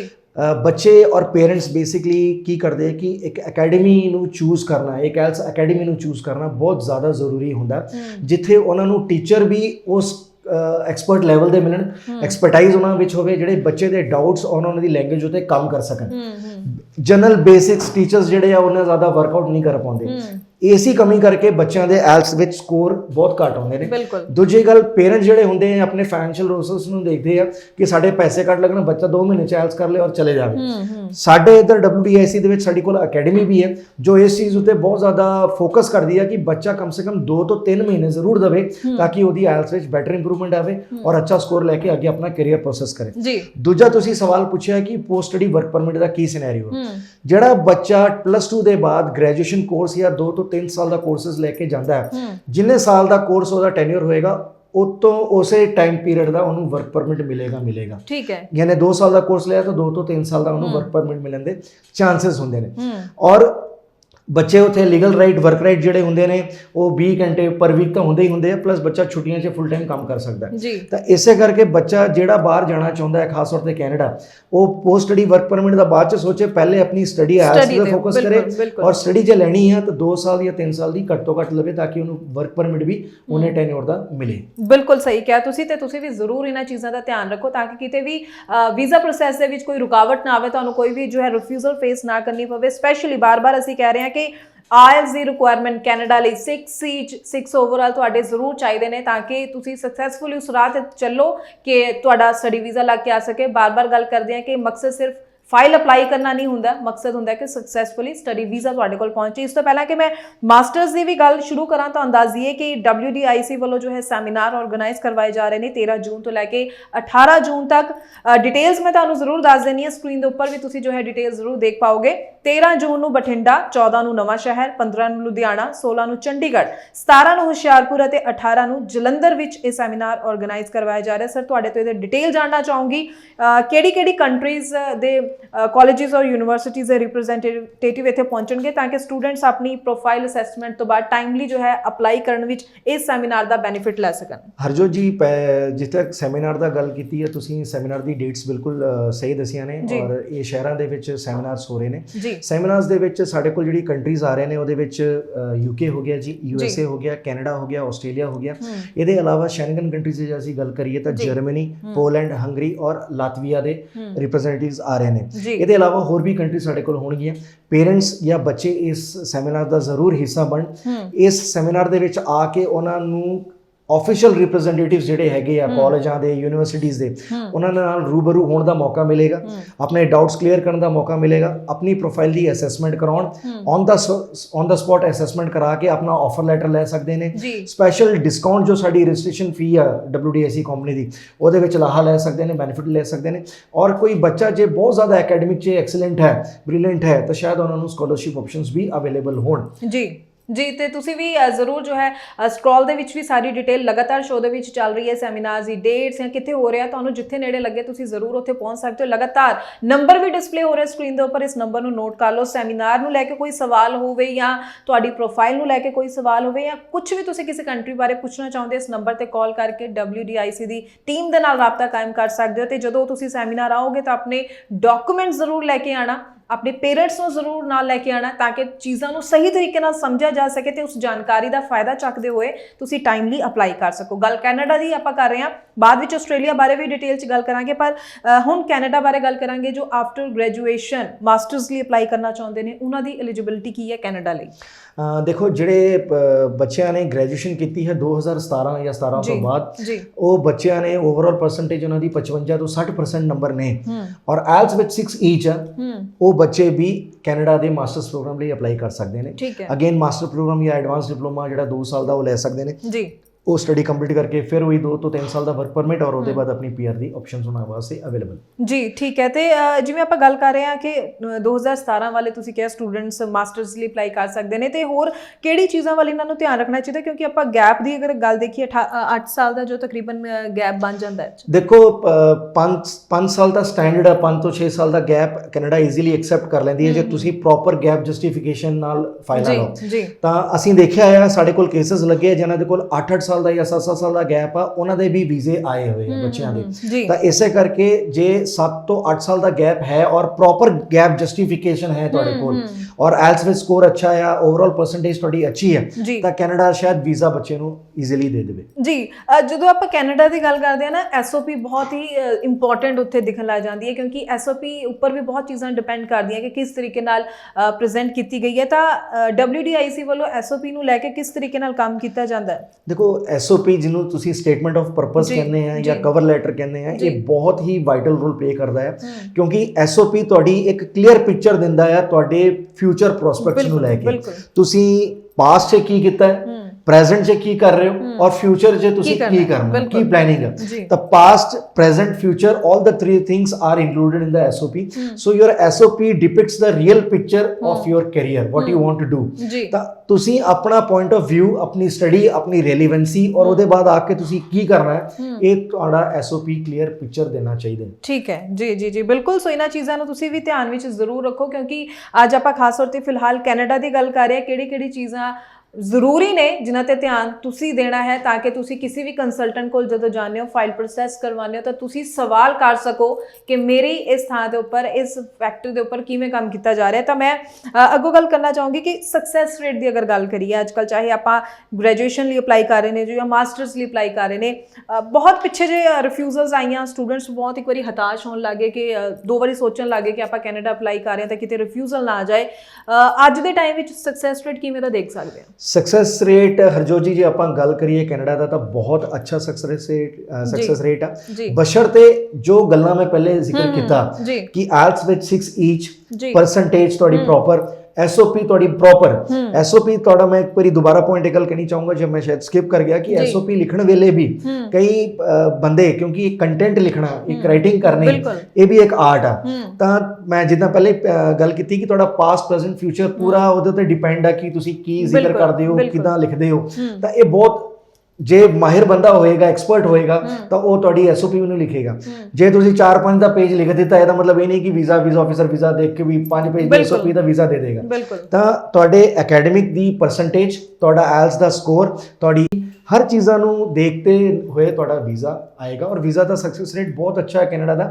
ਹਾਂ, ਵਿੱਚ ਰਿਫਿਊਜ਼ਲਸ ਆਈਆਂ, ਮੈਂ ਮੰਨਦਾ ਹਾਂ ਇਸ ਚੀਜ਼ ਨੂੰ, ਔਰ ਰਿਫਿਊਜ਼ਲ ਆਉਣ ਦੇ ਪਿੱਛੇ ਮਕਸਦ ਇਹੀ ਆ ਕਿ ਬੱਚਿਆਂ ਦੇ 5.5 ਬੈਂਡ ਹੈ, ਇੱਕ 'ਚ ਓਵਰਆਲ 6 ਹੈ, ਲਾਈ ਚਲੋ ਤਾਂ ਫਿਰ ਉਹ ਚੀਜ਼ ਨਹੀਂ ਹੋਣੀ ਚਾਹੀਦੀ ਸੀ। ਜੀ ਇਸੇ ਕਰਕੇ ਰਿਫਿਊਜ਼ਲਸ ਆਏ। ਜੀ ਬਿਲਕੁਲ। ਗੱਲ ਇਹ ਹੈ ਕਿ ਫਾਈਲਿੰਗ ਬਹੁਤ ਜ਼ਿਆਦਾ ਹੋ ਰਹੀ ਹੈ, ਬਹੁਤ ਸਾਰੀ ਫਾਈਲਸ ਲੱਗ ਰਹੀਆਂ, ਲੇਕਿਨ ਸਵਾਲ ਇਹ ਆਉਂਦਾ ਹੈ ਕਿ ਉਸ ਵਿੱਚੋਂ ਐਲੀਜੀਬਲ ਕਿੰਨੀਆਂ ਕੁ ਫਾਈਲਸ ਨੇ। ਸੋ ਉਸੇ ਅਕੋਰਡਿੰਗਲੀ ਹੀ ਰਿਜ਼ਲਟਸ ਆਉਂਦੇ ਨੇ। ਸੋ ਬਹੁਤ ਸੋਚ ਕੇ ਪਰਖ ਕੇ ਹੀ ਜੋ ਹੈ ਸਟੂਡੈਂਟਸ ਵੀ ਅਪਲਾਈ ਕਰਨ ਕਿ ਤੁਸੀਂ ਐਲੀਜੀਬਲ ਹੋ ਕਿ ਨਹੀਂ, ਇਹ ਧਿਆਨ ਤੁਸੀਂ ਜ਼ਰੂਰ ਰੱਖਿਆ ਕਰੋ। ਕੈਨੇਡਾ ਬਾਰੇ ਆਪਾਂ ਫਿਲਹਾਲ ਗੱਲ ਕਰ ਰਹੇ ਹਾਂ। ਕੋਈ ਵੀ ਸਵਾਲ ਹੋਵੇ, ਨੰਬਰ ਲਗਾਤਾਰ ਡਿਸਪਲੇ ਹੋ ਰਿਹਾ। ਅਗਰ ਮੈਂ WDIC ਦੇ ਆਫਿਸਿਸ ਦੀ ਗੱਲ ਕਰਾਂ, ਹੁਸ਼ਿਆਰਪੁਰ, ਨਵਾਂ ਸ਼ਹਿਰ, ਲੁਧਿਆਣਾ, ਚੰਡੀਗੜ੍ਹ, ਬਠਿੰਡਾ ਅਤੇ ਜਲੰਧਰ ਵਿੱਚ ਇਹਨਾਂ ਦੀ ਬ੍ਰਾਂਚਿਸ ਨੇ। ਤੁਹਾਨੂੰ ਜਿੱਥੇ ਨੇੜੇ ਲੱਗੇ ਤੁਸੀਂ ਇੱਥੇ ਵਿਜ਼ਿਟ ਕਰ ਸਕਦੇ ਹੋ। ਆਪਣੇ ਡਾਕੂਮੈਂਟਸ ਲੈ ਕੇ ਆਓਗੇ, ਇਹਨਾਂ ਦੀ ਟੀਮ ਤੁਹਾਨੂੰ ਬਹੁਤ ਚੰਗੇ ਤਰੀਕੇ ਨਾਲ ਜੋ ਹੈ ਗਾਈਡ ਕਰੇਗੀ ਤਾਂ ਕਿ ਤੁਸੀਂ ਸਹੀ ਡਿਸੀਜ਼ਨ ਲੈ ਸਕੋ। WDIC ਜੋ ਕਿ 17 ਸਾਲਾਂ ਤੋਂ ਵੱਧ ਸਮੇਂ ਤੋਂ ਵੀ ਜੋ ਹੈ ਸਟੂਡੈਂਟਸ ਨੂੰ ਵਧੀਆ ਗਾਈਡੈਂਸ ਦਿੰਦੇ ਆ ਰਹੇ ਨੇ, ਔਰ ਹਜ਼ਾਰਾਂ ਹੀ ਸਟੂਡੈਂਟਸ ਇਹਨਾਂ ਦੇ ਥਰੂ ਸਹੀ ਗਾਈਡੈਂਸ ਦੇ ਨਾਲ ਆਪਣਾ ਵਿਦੇਸ਼ ਜਾਣ ਦਾ ਸੁਪਨਾ ਸਾਕਾਰ ਕਰ ਚੁੱਕੇ ਨੇ। ਸੋ ਕੋਰਸ ਰੈਲੀਵੈਂਸੀ ਬਾਰੇ ਗੱਲ ਕਰਨਾ ਚਾਹੂੰਗੀ, ਨਾਲੇ ਜ਼ਰੂਰ ਜਾਣਨਾ ਚਾਹੂੰਗੀ ਕਿਉਂਕਿ ਅਸੀਂ ਪਿੱਛੇ ਜਦੋਂ ਰਿਫਿਊਜ਼ਲ ਰੇਟ ਵਧਿਆ ਸੀ, ਇਹ ਵੀ ਦੇਖਿਆ ਸੀ ਕਿ ਜਿਨ੍ਹਾਂ ਦੇ ਓਵਰਆਲ 7 ਬੈਂਡ ਵੀ ਆਏ ਹੋਏ ਸੀ, ਉਹਨਾਂ ਨੂੰ ਵੀ ਰਿਫਿਊਜ਼ਲ ਫੇਸ ਕਰਨੀ ਪਈ ਸੀ। ਕਿਸ ਤਰ੍ਹਾਂ ਦੇ ਰੀਜ਼ਨਸ, ਐਲੀਜੀਬਲ ਹੋਣਾ ਬਹੁਤ ਜ਼ਰੂਰੀ ਹੈ, ਪਰ ਕਈ ਵਾਰੀ ਕੋਰਸ ਰੈਲੀਵੈਂਸੀ ਵੀ ਰਿਫਿਊਜ਼ਲ ਦਾ ਰੀਜ਼ਨ ਬਣਦਾ ਹੈ। ਬਿਲਕੁਲ ਬਣਦੀ ਹੈ। ਕੋਰਸ ਰੈਲੀਵੈਂਸੀ ਅਸਲ 'ਚ ਜਿਹੜੇ ਕਾਉਂਸਲਰਸ ਨੇ, ਜਿਹੜੀ ਕਲਾਇੰਟ ਦੇ ਨਾਲ ਜਾਂ ਐਪਲੀਕੈਂਟ ਦੇ ਨਾਲ ਡੀਲ ਕਰਦੇ ਨੇ, ਬੱਚੇ ਦੀ ਪ੍ਰੋਫਾਈਲ ਨੂੰ ਦੇਖ ਕੇ ਉਹਦੇ ਮੁਤਾਬਿਕ ਕੋਰਸ ਨੂੰ ਦੇਣਾ ਚਾਹੀਦਾ। ਇਹ ਨਹੀਂ ਕਿ ਆਹ ਕੋਰਸ ਆ ਜੀ, ਤੁਸੀਂ ਇਸ ਕੋਰਸ ਵਿੱਚ ਚਲੇ ਜਾਓ ਤੁਹਾਡਾ ਵੀਜ਼ਾ ਆਏਗਾ, ਇਹ ਨਹੀਂ, ਇਹ ਸ਼ਬਦ ਨਹੀਂ ਹੋਣੇ ਚਾਹੀਦੇ। ਬੱਚੇ ਦੀ ਪ੍ਰੋਫਾਈਲ ਦੇਖੋ, ਉਹਦਾ ਆਇਲਸ ਦਾ ਸਕੋਰ ਦੇਖੋ, ਪ੍ਰੋਵਿੰਸਸ ਦੇਖੋ ਜਿਹਦੇ ਵਿੱਚ ਬੱਚੇ ਦੀ ਐਲੀਜੀਬਿਲਟੀ ਬਣਦੀ ਆ ਉਸ ਪ੍ਰੋਵਿੰਸ ਵਿੱਚ ਔਰ ਉਹਦੇ ਕੋਰਸ ਦੇ ਮੁਤਾਬਿਕ ਤੁਸੀਂ ਅਪਲਾਈ ਕਰੋ, ਬੱਚੇ ਦਾ ਵੀਜ਼ਾ ਆਏਗਾ ਜੀ। ਜੀ ਬਿਲਕੁਲ। ਅੱਗੋਂ ਆਪਾਂ ਆਸਟ੍ਰੇਲੀਆ ਦੀ ਵੀ ਗੱਲ ਜ਼ਰੂਰ ਕਰਾਂਗੇ, ਕਿਉਂਕਿ ਆਸਟ੍ਰੇਲੀਆ ਦੇ ਜਿਵੇਂ ਮੈਂ ਸ਼ੁਰੂਆਤ ਵਿੱਚ ਗੱਲ ਕੀਤੀ ਸੀ ਕਿ ਸਵਾਲ ਸਟੂਡੈਂਟਸ ਵਿੱਚ ਬਹੁਤ ਵੱਡਾ ਬਣਿਆ ਹੋਇਆ ਹੈ ਕਿ ਜੀ ਰਿਜ਼ਲਟ ਡਿਲੇ ਚੱਲ ਰਹੇ ਨੇ, ਤਾਂ ਪ੍ਰੋਸੈਸਿੰਗ ਟਾਈਮ ਵੀ ਬਹੁਤ ਜ਼ਿਆਦਾ ਚੱਲ ਰਿਹਾ ਹੈ। ਅੱਜ ਦੇ ਟਾਈਮ ਵਿੱਚ ਕੀ ਸਥਿਤੀ ਹੈ ਤਾਂ ਕਿ ਸਟੂਡੈਂਟਸ ਆਪਣਾ ਮਾਈਂਡ ਬਣਾ ਸਕਣ, ਪ੍ਰਿਪੇਅਰ ਰਹਿਣ, ਕਿਉਂਕਿ ਕਈ ਵਾਰੀ ਹੁੰਦਾ ਪ੍ਰੋਸੈਸਿੰਗ ਟਾਈਮ ਜ਼ਿਆਦਾ ਚੱਲ ਰਹੀ ਹੁੰਦੀ ਹੈ, ਫਾਈਲ ਲੱਗੀ ਹੁੰਦੀ ਹੈ ਔਰ ਬਾਰ-ਬਾਰ ਕੰਸਲਟੈਂਟ ਨੂੰ ਪੁੱਛਦੇ ਰਹਿੰਦੇ ਨੇ ਤੇ ਕੰਸਲਟੈਂਟ ਵੀ ਪਰੇਸ਼ਾਨ ਹੋ ਜਾਂਦੇ ਨੇ ਵੀ ਤੁਹਾਨੂੰ ਦੱਸਿਆ ਵੀ ਇੰਨਾ ਟਾਈਮ ਲੱਗਣਾ, ਪਰ ਸਟੂਡੈਂਟਸ ਜਾਂ ਪੇਰੈਂਟਸ ਨੇ ਉਹਨਾਂ ਨੂੰ ਕਾਹਲੀ ਲੱਗੀ ਰਹਿੰਦੀ ਵੀ ਸਾਨੂੰ ਦੱਸਿਆ ਕਿਉਂ ਨਹੀਂ ਜਾ ਰਿਹਾ। ਦੇਖੋ ਜਿੱਥੇ ਤੱਕ ਤੁਸੀਂ ਪ੍ਰੋਸੈਸਿੰਗ ਟਾਈਮ ਦੀ ਗੱਲ ਕੀਤੀ, ਪਹਿਲੇ ਤੁਹਾਨੂੰ ਪਤਾ ਹੈ ਲਾਕਡਾਊਨ ਦੇ ਵਿੱਚ ਸਭ ਤੋਂ ਲੇਟ ਖੁੱਲਣ ਵਾਲੀ ਕੋਈ ਜੇ ਕੰਟਰੀ ਹੈ ਤਾਂ ਉਹ ਆਸਟ੍ਰੇਲੀਆ ਹੈ ਜੀ। ਠੀਕ ਹੈ, ਯੂਕੇ ਕੰਟਰੀ ਸੀ ਜੋ ਲਾਕਡਾਊਨ ਦੇ ਵਿੱਚ ਵੀ ਪਹਿਲਾਂ ਐਕਸੈਪਟ ਕਰ ਰਹੀ ਸੀ। ਕੈਨੇਡਾ ਨੇ ਤਾਂ ਆਨਲਾਈਨ ਕਲਾਸਿਸ ਸਟਾਰਟ ਕਰ ਦਿੱਤੀਆਂ ਸੀ ਬੱਚਿਆਂ ਲਈ, ਤਾਂ ਲੋਕ ਕੈਨੇਡਾ 'ਚ ਅਪਲਾਈ ਕਰਕੇ ਆਨਲਾਈਨ ਕਲਾਸਿਸ ਵੀ ਲੈ ਰਹੇ ਸੀ, ਲੇਕਿਨ ਆਸਟ੍ਰੇਲੀਆ ਨੇ ਬਹੁਤ ਲੇਟ ਖੋਲਿਆ। ਲੇਕਿਨ ਲੇਟ ਖੋਲਿਆ ਲੇਕਿਨ ਦੇਰ ਆਇਆ ਦੁਰਸਤ ਹੋਇਆ, ਬੱਚਿਆਂ ਦੇ ਵੀਜ਼ੇ ਆ ਰਹੇ ਆ, ਇਦਾਂ ਦੀ ਗੱਲ ਨਹੀਂ। ਲੇਕਿਨ ਸਾਨੂੰ ਕਿਤੇ ਨਾ ਕਿਤੇ ਗਲੋਬਲ ਪ੍ਰੋਸੈਸਿੰਗ ਟਾਈਮ ਜਿਹੜਾ ਹੁੰਦਾ ਨਾ, ਸਿਰਫ ਇੰਡੀਆ ਦਾ ਪ੍ਰੋਸੈਸਿੰਗ ਟਾਈਮ ਨਹੀਂ ਦੇਖਣਾ, ਪੂਰੀ ਦੁਨੀਆ ਭਰ ਤੋਂ ਫਾਈਲਾਂ ਲੱਗ ਰਹੀਆਂ ਨੇ, ਬੱਚੇ ਅਪਲਾਈ ਕਰ ਰਹੇ ਨੇ ਯੂਨੀਵਰਸਿਟੀਆਂ ਵਿੱਚ, ਕਾਲਜਾਂ ਵਿੱਚ, ਤਾਂ ਇੱਕ ਐਪਲੀਕੇਸ਼ਨ ਬਹੁਤ ਸਾਰੀਆਂ ਐਪਲੀਕੇਸ਼ਨਸ ਹੁੰਦੀਆਂ ਨੇ, ਤਾਂ ਟਾਈਮ ਲੱਗਦਾ ਹੈ ਕਈ ਵਾਰੀ 15 ਦਿਨਾਂ 'ਚ ਵੀ ਆ ਜਾਂਦਾ, ਕਈ ਵਾਰੀ 2 ਮਹੀਨੇ 'ਚ ਵੀ ਆ ਜਾਂਦਾ। ਤਾਂ ਇੱਥੇ ਮੈਂ ਇੱਕ ਹੀ ਗੱਲ ਕਹਿਣਾ ਚਾਹੂੰਗਾ ਕਿ ਪੇਰੈਂਟਸ ਵੀ ਔਰ ਬੱਚੇ ਵੀ ਪੇਸ਼ੈਂਸ ਜ਼ਰੂਰ ਰੱਖਣ, ਤਾਂ ਪੋਜ਼ਿਟਿਵ ਆਏਗਾ ਰਿਜ਼ਲਟ। ਜੀ ਬਿਲਕੁਲ। ਸੋ ਇਹ ਕਲੀਅਰ ਹੋ ਚੁੱਕਿਆ ਤੁਹਾਨੂੰ ਕਿ ਕਿਉਂ ਡਿਲੇ ਚੱਲ ਰਿਹਾ ਥੋੜਾ। ਤਾਂ ਚਲੋ ਐਲੀਜੀਬਿਲਿਟੀ ਬਾਰੇ ਵੀ ਗੱਲ ਕਰ ਲੈਂਦੇ ਹਾਂ। ਜਿਹੜੇ ਸਟੂਡੈਂਟਸ +2 ਕਰ ਚੁੱਕੇ ਨੇ, ਗ੍ਰੈਜੂਏਸ਼ਨ ਲਈ ਅਪਲਾਈ ਕਰਨਾ ਚਾਹ ਰਹੇ ਨੇ, ਕਿਹੜੇ ਸਟੂਡੈਂਟ ਐਲੀਜੀਬਲ ਨੇ? ਜਿਹੜੇ ਬੱਚੇ +2 ਕੀਤੇ, ਦੇਖिए ਜੀ ਪੰਜਾਬ ਦੇ ਵਿੱਚ ਜੇ ਮੋਸਟ ਆਫ ਦਾ ਕੰਸਲਟੈਂਟਸ ਜਾਂ ਏਜੰਟਸ ਦੀ ਗੱਲ ਕਰੀਏ, ਉਹ ਸਾਰੇ ਲੈ ਰਹੇ ਆ 2021 ਬੱਚੇ ਪਾਸ ਆਊਟ +2 ਦੇ। ਲੇਕਿਨ WDIC, ਔਰ ਮੈਂ ਤੁਹਾਡੇ ਸ਼ੋਅ ਦੇ ਜ਼ਰੀਏ ਇਹ ਕਹਾਂਗਾ ਕਿ WDIC 2020 ਜਿਹੜੇ ਬੱਚੇ ਪਾਸ ਆਊਟ ਆ ਜੀ, ਉਹ ਵੀ ਐਕਸੈਪਟ ਕਰ ਰਿਹਾ ਹੈ ਔਰ ਉਹ ਵੀ ਯੂਨੀਵਰਸਿਟੀ ਦੇ ਵਿੱਚ ਤੁਹਾਨੂੰ ਐਡਮਿਸ਼ਨ ਦਵਾਂਗੇ। ਮੈਂ ਇੱਥੇ ਹੀ ਅਗਲੇ ਕਿ ਤੁਸੀਂ ਐਲੀਜੀਬਿਲਿਟੀ ਬਹੁਤ ਡਿਟੇਲ 'ਚ ਦੱਸੋ, ਮੈਂ ਇੱਥੇ ਜਾਣਨਾ ਚਾਹੂੰਗੀ ਇਹ ਇੰਨਾ ਡਿਫਰੈਂਸ ਕਿਵੇਂ ਤੁਹਾਡੀ ਕੰਪਨੀ ਵੱਲੋਂ, ਕਿ ਕੁਝ ਖਾਸ ਕਾਲਜਿਸ ਯੂਨੀਵਰਸਿਟੀਆਂ ਨੇ ਜਿੱਥੇ ਤੁਸੀਂ ਤੁਹਾਡਾ ਟਾਈ ਅਪ ਹੈ? ਨਹੀਂ, ਟਾਈ ਅਪ ਸਾਡੇ ਹੈਗੇ ਆ ਯੂਨੀਵਰਸਿਟੀਆਂ ਦੇ ਨਾਲ, ਸਾਡੇ ਟਾਈ ਅਪਸ ਆ, ਸਾਡੇ ਕੋਲ ਪ੍ਰੋਡਕਟ ਸਪੈਸ਼ਲ ਹੈਗੇ ਆ, ਤਾਂ ਹੀ ਮੈਂ ਤੁਹਾਨੂੰ ਕਹਿ ਰਿਹਾ ਕਿ WDIC ਕੋਲ 2020 ਪਾਸ ਆਊਟ ਜਿਹੜੇ ਬੱਚੇ ਅਸੀਂ ਉਹ ਵੀ ਬੱਚੇ ਐਕਸੈਪਟ ਕਰਾਂਗੇ ਵਿਦ 55%, ਔਰ IELTS ਵਿੱਚ ਜਿੱਦਾਂ ਮੈਂ ਦੱਸਿਆ ਹੈ ਕਿ overall 6 not less than 5.5 band ਦੇ ਹੈਗੇ ਆ, ਤਾਂ ਬੱਚੇ ਅਪਲਾਈ ਕਰ ਸਕਦੇ ਨੇ। ਔਰ ਜਿੱਥੇ ਤੱਕ ਤੁਸੀਂ ਗੱਲ ਕੀਤੀ ਆ ਕਿ ਐਲੀਜੀਬਿਲਟੀ ਦੀ, ਤਾਂ ਇਹ ਮਿਨੀਮਮ ਐਲੀਜੀਬਿਲਟੀ ਹੈ। ਇਹਦੇ ਬਾਅਦ ਜੇ ਬੱਚਾ ਕੋਈ ਐਕਸੈਪਸ਼ਨਲ ਬੱਚਾ ਹੈ, ਐਕਸਟਰਾਆਰਡੀਨਰੀ ਬੱਚਾ ਹੈ, ਐਕਸਲੈਂਟ ਐਕੈਡਮਿਕਸ ਦੇ ਨਾਲ ਹੈਗਾ, ਤਾਂ ਉਹ ਵੀ ਅਪਲਾਈ ਕਰ ਸਕਦੇ, ਕੋਈ ਦਿੱਕਤ ਨਹੀਂ ਆਏਗੀ। ਜੀ ਬਿਲਕੁਲ। ਤੇ ਤੁਸੀਂ ਆਜ ਦਾ ਤਾਂ ਦੱਸਿਆ, ਪਰ ਨਾਲ ਦੇ ਨਾਲ PTE ਬਾਰੇ ਵੀ ਜਾਣਨਾ ਚਾਹਾਂਗੇ ਕਿ PTE ਦੇ ਜ਼ਰੀਏ ਵੀ ਅਪਲਾਈ ਕਰਦੇ ਨੇ। ਆਸਟ੍ਰੇਲੀਆ ਵਿੱਚ ਤਾਂ ਪੁੱਛਣਾ ਹੀ ਹੈ, ਪਰ ਮੈਂ ਕੈਨੇਡਾ ਦਾ ਵੀ ਪੁੱਛਣਾ ਭੁੱਲ ਗਈ ਕਿ ਕੈਨੇਡਾ ਵਿੱਚ ਵੀ PTE ਦੇ ਨਾਲ ਅਪਲਾਈ ਕੀਤਾ ਜਾ ਸਕਦਾ ਹੈ? ਦੇਖੋ ਇੱਥੇ ਮੈਂ ਇੱਕ ਚੀਜ਼ ਬੜੀ ਕਲੀਅਰ ਕਰ ਦਵਾਂ IELTS ਔਰ PTE ਨੂੰ ਲੈ ਕੇ। ਨਾਰਮਲੀ ਬੱਚੇ ਜਿਹੜੇ IELTS ਨਹੀਂ ਕਰ ਪਾਉਂਦੇ, ਕਿਉਂਕਿ IELTS ਇੱਕ ਪੈਨ ਪੇਪਰ ਟੈਸਟ ਹੈ, ਮੋਸਟਲੀ ਪੈਨ ਪੇਪਰ ਟੈਸਟ ਦਿੰਦੇ, ਤਾਂ IELTS ਪੈਨ ਪੇਪਰ ਟੈਸਟ ਹੈ, ਔਰ PTE ਜਿਹੜਾ ਕੰਪਿਊਟਰ ਬੇਸਡ ਟੈਸਟ ਹੈ ਜੀ। PTE ਕੈਨੇਡਾ ਦੇ ਵਿੱਚ ਕਈ ਕਾਲਜਸ ਵਿੱਚ ਐਕਸੈਪਟ ਵੀ ਹੁੰਦਾ ਆ, ਠੀਕ ਹੈ, ਸਾਰੇ ਕਾਲਜਸ ਵਿੱਚ, ਸਾਰੇ ਪ੍ਰੋਵਿੰਸਸ ਵਿੱਚ ਨਹੀਂ, ਠੀਕ ਹੈ। ਲੇਕਿਨ ਜੇ PTE ਸਪੈਸੀਫਿਕਲੀ ਤੁਸੀਂ ਕਰਦੇ ਹੋ ਤਾਂ ਬੱਚੇ ਕਰਦੇ ਆ ਆਸਟ੍ਰੇਲੀਆ ਲਈ। ਜੇ ਤੁਸੀਂ ਆਸਟ੍ਰੇਲੀਆ ਤੁਹਾਡਾ ਫੋਕਸ ਹੈ, ਡ੍ਰੀਮ ਕੰਟਰੀ ਆਸਟ੍ਰੇਲੀਆ ਆ, ਤਾਂ ਤੁਸੀਂ PTE ਕਰੋ। ਲੇਕਿਨ IELTS ਦਾ ਇਹ ਫਾਇਦਾ ਆ ਕਿ IELTS ਕੈਨੇਡਾ 'ਚ ਵੀ ਚੱਲ ਜਾਂਦੀ ਹੈ ਔਰ ਆਸਟ੍ਰੇਲੀਆ 'ਚ ਵੀ ਚੱਲ ਜਾਂਦੀ ਹੈ, ਤਾਂ IELTS have a upper hand on PTE। But ਹਾਂ, ਜੇ ਬੱਚੇ ਨੇ ਆਸਟ੍ਰੇਲੀਆ ਹੀ ਜਾਣਾ ਹੈ, ਸ਼ੁਰੂ ਤੋਂ ਸੋਚਿਆ ਹੈ, ਤਾਂ ਉਹ PTE ਕਰਕੇ +2 ਦੇ ਕੇਸ 'ਚ ਜਿੱਦਾਂ ਮੈਂ ਦੱਸਿਆ ਕਿ ਓਵਰਆਲ 48 not less than 44 ਲੈ ਕੇ ਉਹ ਬੱਚਾ ਆਸਟ੍ਰੇਲੀਆ ਵੀ ਮੂਵ ਕਰ ਸਕਦਾ। ਠੀਕ ਹੈ, ਬਿਲਕੁਲ। ਤੇ ਕਾਲਜ ਜਾਂ ਯੂਨੀਵਰਸਿਟੀ ਸਟੂਡੈਂਟ ਨੂੰ ਆਪਣੇ ਕੋਰਸ ਸਿਲੈਕਸ਼ਨ ਵੇਲੇ ਜਾਂ ਅੱਗੋਂ ਅਪਲਾਈ ਕਰਨ ਵੇਲੇ ਕੀ ਚੀਜ਼ ਦੇਖਣੀ ਚਾਹੀਦੀ? ਕਾਲਜ ਵਿੱਚ ਜਾਣ ਉਹ ਜ਼ਿਆਦਾ ਵਧੀਆ ਰਹਿੰਦਾ ਲੌਂਗ ਟਰਮ, ਜਾਂ ਯੂਨੀਵਰਸਿਟੀ ਅਪਲਾਈ ਕਰਨ ਉਹ ਵਧੀਆ ਰਹੇਗਾ? ਜੇ ਕਾਲਜ ਔਰ ਯੂਨੀਵਰਸਿਟੀਜ਼ ਦੇ ਨਾਲ ਜੇ ਤੁਸੀਂ ਕੰਪੇਅਰ ਕਰੋ ਤਾਂ ਮੈਂ ਹਰ ਕਿਸੇ ਨੂੰ ਰਿਕਮੈਂਡ ਕਰਾਂਗਾ ਕਿ ਉਹ ਯੂਨੀਵਰਸਿਟੀਜ਼ ਜਾਣ, ਕਿਉਂਕਿ ਜੇ ਕੋਈ ਬੱਚਾ ਯੂਨੀਵਰਸਿਟੀਜ਼ ਜਾਂਦਾ ਹੈ, ਭਾਵੇਂ ਉਹ ਕੈਨੇਡਾ ਹੋਵੇ ਭਾਵੇਂ ਉਹ ਆਸਟ੍ਰੇਲੀਆ ਹੋਵੇ, ਉਹਦੇ ਲਈ ਅੱਗੇ ਚੱਲ ਕੇ ਉਹਦੇ ਕਰੀਅਰ ਓਪਰਚੁਨਿਟੀਜ਼ 'ਚ ਬਹੁਤ ਬੈਨੀਫਿਟ ਨੇ, ਕਿਉਂਕਿ ਸ਼ਾਇਦ ਕਾਲਜ ਉਹ ਕੈਂਪਸ ਪਲੇਸਮੈਂਟ, ਸ਼ਾਇਦ ਤੁਸੀਂ ਨਾਂ ਸੁਣਿਆ ਹੋਵੇਗਾ, ਕੈਂਪਸ ਪਲੇਸਮੈਂਟ ਆਪਸ਼ਨ ਨਹੀਂ ਮਿਲਦੀਆਂ ਕਾਲਜਾਂ ਦੇ ਵਿੱਚ ਬੱਚਿਆਂ ਨੂੰ। ਲੇਕਿਨ ਯੂਨੀਵਰਸਿਟੀਜ਼, ਅੱਛੀ ਯੂਨੀਵਰਸਿਟੀਜ਼ ਦੇ ਵਿੱਚ ਜਦੋਂ ਬੱਚਾ ਪੜ੍ਹਦਾ ਆ, ਅੱਛੇ ਰੈਂਕਿੰਗ ਲੈ ਕੇ ਆਉਂਦਾ, ਅੱਛੇ ਐਕੈਡਮਿਕ ਸਕੋਰ ਲੈ ਕੇ ਆਉਂਦਾ, ਤਾਂ ਉਹਦੀ ਕੈਂਪਸ ਪਲੇਸਮੈਂਟ ਵੀ ਹੁੰਦੀ ਹੈ ਔਰ ਬਹੁਤ ਅੱਛੀ ਕੰਪਨੀਜ਼ ਦੇ ਵਿੱਚ ਹੁੰਦੀਆਂ ਨੇ, ਜੌਬ ਬੜੇ ਅੱਛੇ ਮਿਲਦੇ ਨੇ, ਹਾਈ ਵੇਜਸ ਸੈਲਰੀ ਮਿਲਦੀਆਂ ਨੇ, ਤਾਂ ਸੈਟਲਮੈਂਟ ਦੀ ਆਪਸ਼ਨ ਵੀ ਅੱਗੇ ਬਹੁਤ ਈਜ਼ੀ ਹੋ ਜਾਂਦੀ ਹੈ ਬੱਚੇ ਲਈ। ਜੀ ਜੀ ਜੀ ਬਿਲਕੁਲ, ਆਪਾਂ ਗੱਲ ਕਰ ਰਹੇ ਸੀ ਜਿਹੜੇ ਆਸਟ੍ਰੇਲੀਆ ਅਪਲਾਈ ਕਰਨਾ ਚਾਹੁੰਦੇ ਨੇ ਗ੍ਰੈਜੂਏਸ਼ਨ ਦੇ ਲਈ, +2 ਤੋਂ ਬਾਅਦ ਜਿਹੜੇ ਸਟੂਡੈਂਟ ਗ੍ਰੈਜੂਏਸ਼ਨ ਲਈ ਅਪਲਾਈ ਕਰਨਾ ਚਾਹੁੰਦੇ ਉਹਨਾਂ ਦੀ ਐਲੀਜੀਬਿਲਿਟੀ ਦੀ ਆਪਾਂ ਗੱਲ ਕੀਤੀ ਹੈ। ਮਾਸਟਰਸ ਦੀ ਵੀ ਗੱਲ ਕਰ ਲੈਂਦੇ ਹਾਂ, ਜਿਹੜੇ ਮਾਸਟਰਸ ਲਈ ਅਪਲਾਈ ਕਰਨਾ ਚਾਹੁੰਦੇ ਨੇ ਕਿਹੜੇ ਸਟੂਡੈਂਟਸ ਐਲੀਜੀਬਲ ਨੇ ਆਸਟ੍ਰੇਲੀਆ ਮਾਸਟਰਸ ਲਈ? ਜੇ ਆਸਟ੍ਰੇਲੀਆ ਮਾਸਟਰਸ ਦੀ ਆਪਾਂ ਗੱਲ ਕਰੀਏ, ਬੇਸਿਕਲੀ ਜਿਹੜੇ ਜਿਨ੍ਹਾਂ ਨੇ ਗ੍ਰੈਜੂਏਸ਼ਨ ਬੱਚਿਆਂ ਨੇ 2017 ਜਾਂ 17 ਤੋਂ ਬਾਅਦ ਕੀਤੀ ਹੈ ਜੀ, ਓਵਰਆਲ ਉਹਨਾਂ ਦੇ 55% ਨੰਬਰ ਨੇ। ਮੈਂ ਓਵਰਆਲ ਘੱਟ ਤੋਂ ਘੱਟ 55% ਕਹਿ ਰਿਹਾ, ਇਹ ਤੋਂ ਜ਼ਿਆਦਾ ਹੋਣ। ਐਲਸ ਵਿੱਚ ਓਵਰਆਲ 6 ਨਾਟ ਲੈਸ ਦੈਨ 5.5 ਬੈਂਡਸ ਹੋਣ, ਉਹ ਬੱਚੇ ਐਲੀਜੀਬਲ ਨੇ ਆਸਟ੍ਰੇਲੀਆ ਜਾਣ ਵਾਸਤੇ। ਜੀ ਜੀ ਜੀ ਬਿਲਕੁਲ। ਤੇ ਮੈਂ ਜਿਵੇਂ ਆਪਾਂ ਦੇਖ ਰਹੇ ਹਾਂ ਕਿ ਕੁਝ ਸਮਾਂ ਪਹਿਲਾਂ ਤੱਕ ਖਬਰਾਂ ਬੜੀਆਂ ਸੀ ਹਰਿਆਣਾ ਦਾ ਸਟੂਡੈਂਟ ਨੂੰ ਜੀ ਬੈਨ ਕਰ ਦਿੱਤਾ ਗਿਆ ਜਾਂ ਸਟ੍ਰਿਕਟ ਹੋ ਗਿਆ ਆਸਟ੍ਰੇਲੀਆ ਬਹੁਤ ਜ਼ਿਆਦਾ। ਤੇ ਜਦੋਂ ਬਹੁਤ ਚੀਜ਼ਾਂ ਤੋਂ ਬਾਅਦ ਸਟੱਡੀਜ਼ ਆਈਆਂ, ਖਬਰਾਂ ਆਈਆਂ, ਪਤਾ ਚੱਲਿਆ ਕਿ ਫੇਕ ਡਾਕੂਮੈਂਟਸ ਬੜੇ ਲੱਗਣ ਲੱਗ ਗਏ, ਜਿਸ ਕਰਕੇ ਹਰਿਆਣਾ ਕੀ ਆਪਾਂ ਨਾਰਥ ਦੇ ਸਟੂਡੈਂਟਸ ਦੀ ਗੱਲ ਕਰ ਲਈਏ, ਇਸ ਨੂੰ ਉਹਨਾਂ ਦੀ ਵੈਰੀਫਿਕੇਸ਼ਨ ਬਹੁਤ ਜ਼ਿਆਦਾ ਵੱਧ ਗਈ ਹੈ। ਤਾਂ ਅੱਜ ਦੇ ਟਾਈਮ ਵਿੱਚ ਕਿਵੇਂ ਦੇਖਦੇ ਹੋ ਕਿ ਹਰਿਆਣਾ ਜਾਂ ਪੰਜਾਬ ਦੇ ਸਟੂਡੈਂਟਸ ਦੀ ਫਾਈਲਿੰਗ ਨੂੰ ਥੋੜਾ ਲੰਬਾ ਪ੍ਰੋਸੈਸ ਇਸ ਕਰਕੇ ਦਿੱਤਾ ਜਾ ਰਿਹਾ ਹੈ? ਮੈਂ ਤੁਸੀਂ ਬਹੁਤ ਅੱਛਾ ਪੁਆਇੰਟ ਚੁੱਕੇ ਹਰਜੋਤ ਜੀ। ਅਸਲ 'ਚ ਬੇਸਿਕਲੀ ਸਪੈਸ਼ਲੀ ਨਾਰਥ ਔਰ ਸਪੈਸ਼ਲੀ ਪੰਜਾਬ, ਸਾਡੇ ਲੋਕ ਬਸ ਇਹ ਆ ਕਿ ਥਾਟ ਇਹੀ ਰੱਖਦੇ ਮਾਈਂਡ 'ਚ ਬਸ ਕਿੱਦਾਂ ਵੀ ਕਰਕੇ ਨਿਕਲ ਜਾਈਏ। ਲੇਕਿਨ ਜੈਨੂਇਨ ਡਾਕੂਮੈਂਟਸ ਦੀ ਜਿਹੜੀ ਤੁਸੀਂ ਗੱਲ ਕੀਤੀ ਹੈ ਉਹ ਤੁਸੀਂ ਬਿਲਕੁਲ ਸਹੀ ਹੋ ਕਿ ਆਸਟ੍ਰੇਲੀਆ ਨੇ ਆਪਣਾ ਪ੍ਰੋਸੈਸ ਬਹੁਤ ਸਟ੍ਰਿਕਟ ਕੀਤਾ ਹੈ, ਇਸੇ ਕਰਕੇ ਕਿ ਗੈਪ ਜਸਟੀਫਿਕੇਸ਼ਨ ਦੇ ਚੱਕਰ 'ਚ, ਐਕੈਡਮਿਕਸ ਦੇ ਚੱਕਰ 'ਚ ਜੇ ਕੋਈ ਨਹੀਂ ਬਣ ਰਿਹਾ ਤਾਂ ਫੇਕ ਡਾਕੂਮੈਂਟਸ ਲਾਤੇ, ਐਕੈਡਮਿਕਸ ਲਾਤੇ, ਜੇ ਜਸਟੀਫਿਕੇਸ਼ਨ ਲਾਤੀ ਐਕਸਪੀਰੀਅੰਸ ਦੀ ਤਾਂ ਉਹ ਵੀ ਫੇਕ ਲਾਤੀ। ਲੇਕਿਨ ਜੇ ਲਾਈ ਹੈ ਤਾਂ ਉਹਦੀ ਕੋਈ ਜੈਨੂਇਨਨੈਸ ਨਹੀਂ ਆ, ਸਿੰਪਲ ਇੱਦਾਂ ਪੇਪਰ ਚੁੱਕ ਕੇ ਲਾਤਾ ਜਿੱਦਾਂ ਕਿਸੇ ਤੋਂ ਵੀ ਲਿਖਾ ਲਿਆ, ਕੁਝ ਵੀ ਲਿਖਾ ਲਿਆ। ਤਾਂ ਉਹ ਜਸਟੀਫਾਈ ਕਰਨ ਦਾ ਵੀ ਇੱਕ ਪ੍ਰੋਸੀਜਰ ਹੁੰਦਾ ਹੈ ਕਿਸੇ ਚੀਜ਼ ਨੂੰ ਨਾ। ਤਾਂ ਆਪਾਂ ਰਿਕਮੈਂਡ WDIC ਰਿਕਮੈਂਡ ਇਹੋ ਜਿਹੀ ਚੀਜ਼ਾਂ ਨਹੀਂ ਕਰਦਾ, ਨਾ ਹੀ ਅਸੀਂ ਸੁਜੈਸਟ ਕਰਦੇ ਹਾਂ ਕਿ ਤੁਸੀਂ ਇਹੋ ਜਿਹਾ ਕੋਈ ਕੰਮ ਕਰੋ। ਔਰ ਇਹੀ ਚੱਕਰ ਆ ਕਿ ਜਦੋਂ ਬੈਕਗ੍ਰਾਉਂਡ ਇਨਸਪੈਕਸ਼ਨ ਜ਼ਿਆਦਾ ਹੁੰਦੀ ਹੈ, ਤੁਹਾਡੀ ਸਿਕਿਉਰਿਟੀ ਚੈੱਕ ਜ਼ਿਆਦਾ ਹੁੰਦੇ ਨੇ, ਤਾਂ ਤੁਹਾਡਾ ਪ੍ਰੋਸੈਸਿੰਗ ਟਾਈਮ ਵੀ ਉਨਾ ਜ਼ਿਆਦਾ ਡਿਲੇ ਹੋ ਜਾਂਦਾ ਹੈ। ਜੀ, ਤੇ ਇਸ ਸਭ ਚੀਜ਼ਾਂ ਪਿੱਛੇ ਕਿਸ ਚੀਜ਼ ਨੂੰ ਸਮਝਦੇ ਹੋ ਕਿ ਕਈ ਵਾਰੀ ਆਪਾਂ ਕਹਿੰਦੇ ਹਾਂ ਕਿ ਸ਼ਾਇਦ ਕੁਝ ਖਾਸ ਪ੍ਰੋਫੈਸ਼ਨਲ ਨਹੀਂ ਹੁੰਦੇ ਏਜੰਟਸ ਜਾਂ ਜਿਨ੍ਹਾਂ ਨੂੰ ਪੂਰੀ ਨੌਲੇਜ ਨਹੀਂ ਹੁੰਦੀ ਹੈ, ਉਹ ਇਸ ਤਰੀਕੇ ਨਾਲ ਸਟੂਡੈਂਟ ਨੂੰ ਸੁਜੈਸਟ ਕਰ ਦਿੰਦੇ, ਜਾਂ ਫਿਰ ਸਟੂਡੈਂਟਸ ਹੀ ਇੱਥੇ ਆਪਣੀ ਤੁਸੀਂ ਜਾਂ ਪੇਰੈਂਟਸ ਦੀ ਗਲਤੀ ਮੰਨਦੇ ਹੋ ਕਿ ਜਦ ਉਹਨਾਂ ਨੂੰ ਦਿਖਦਾ ਵੀ ਇਸ ਥਾਂ ਤੇ ਸਾਡਾ ਡਾਕੂਮੈਂਟ ਕੰਪਲੀਟ ਨਹੀਂ ਹੈ ਤਾਂ ਅਸੀਂ ਫਰਜ਼ੀ ਡਾਕੂਮੈਂਟ ਲਗਾ ਕੇ ਬਣਾ ਦਿੰਦੇ ਹਾਂ, ਕਿਸੇ ਨੂੰ ਕਿਹੜਾ ਪਤਾ ਚੱਲ ਰਿਹਾ? ਦੇਖੋ ਜੀ, ਜੇ ਅਸੀਂ ਪੇਰੈਂਟਸ ਨੂੰ ਪੂਰਾ ਕਸੂਰਵਾਰ ਸਮਝੀਏ ਤਾਂ ਪੇਰੈਂਟਸ ਵੀ ਪੂਰੇ ਕਸੂਰਵਾਰ ਨਹੀਂ ਹੈ, ਤਾਂ ਜੇ ਅਸੀਂ ਕੰਸਲਟੈਂਟਸ ਨੂੰ ਵੀ ਕਹਿ ਦਈਏ ਪੂਰੇ ਕਸੂਰਵਾਰ ਤਾਂ ਉਹ ਵੀ ਨਹੀਂ ਹੈ। ਕਿਉਂਕਿ ਜਦੋਂ ਕੋਈ ਕਲਾਇੰਟ ਜਾਂ ਕੋਈ ਐਪਲੀਕੈਂਟ ਸਾਡੇ ਕੋਲ ਆਉਂਦਾ ਤਾਂ ਉਹਦਾ ਫਰਜ਼ ਬਣਦਾ ਕਿ ਉਹ ਪੂਰੀ ਇਨਫੋਰਮੇਸ਼ਨ ਸਾਨੂੰ ਦੇਵੇ, ਕੋਈ ਸਾਡੇ ਨਾਲ ਚੀਜ਼ ਲੁਕੋਵੇ ਨਾ। ਜਿਹੜੇ ਲੇਮੈਨ ਬੰਦੇ ਹੁੰਦੇ ਆ, ਜਿਹੜੇ ਵਿਚਾਰੇ ਪਿੰਡਾਂ ਤੋਂ ਆਉਂਦੇ ਆ, ਕਸਬਿਆਂ ਤੋਂ ਆਉਂਦੇ, ਜਿਨ੍ਹਾਂ ਨੂੰ ਜਾਣਕਾਰੀ ਨਹੀਂ ਹੈਗੀ, ਉਹ ਠੱਗੇ ਜਾਂਦੇ ਆ ਜੀ। ਕੰਸਲਟੈਂਟ ਮੋਰੇ ਇਦਾਂ ਵੀ ਕਈ ਟੱਕਰ ਜਾਂਦੇ ਆ, ਜਾਂ ਕਈ ਏਜੰਟ ਵੀ ਇਦਾਂ ਦੇ ਟੱਕਰ ਜਾਂਦੇ ਆ। ਜੇ ਉਹ ਲਾਹਾ ਲੈਣ ਦੀ ਕੋਸ਼ਿਸ਼ ਕਰਦੇ ਵੀ ਸਾਨੂੰ 4 ਪੈਸੇ ਵੱਧ ਮਿਲ ਜਾਣ, ਇਹਨਾਂ ਨੂੰ ਕੀ ਪਤਾ ਲੱਗਣਾ ਅਸੀਂ ਇਹ ਪੇਪਰ ਲਾ ਦਿੰਦੇ ਹਾਂ, ਤਾਂ ਉਹਦੇ ਵਿੱਚ ਧੋਖਾਧੜੀ, ਠੱਗੀ ਜ਼ਰੂਰ ਹੁੰਦੀ ਹੈ। ਔਰ ਏਜੰਟ ਵੀ ਕਰਦਾ ਹੈ, ਔਰ ਕਿਤੇ ਨਾ ਕਿਤੇ ਪੇਰੈਂਟਸ ਵੀ ਉਸ ਚੀਜ਼ ਦਾ ਸ਼ਿਕਾਰ ਬਣ ਜਾਂਦੇ ਆ ਸ਼ਾਰਟਕਟ ਲੈਣ ਦੇ ਚੱਕਰ 'ਚ।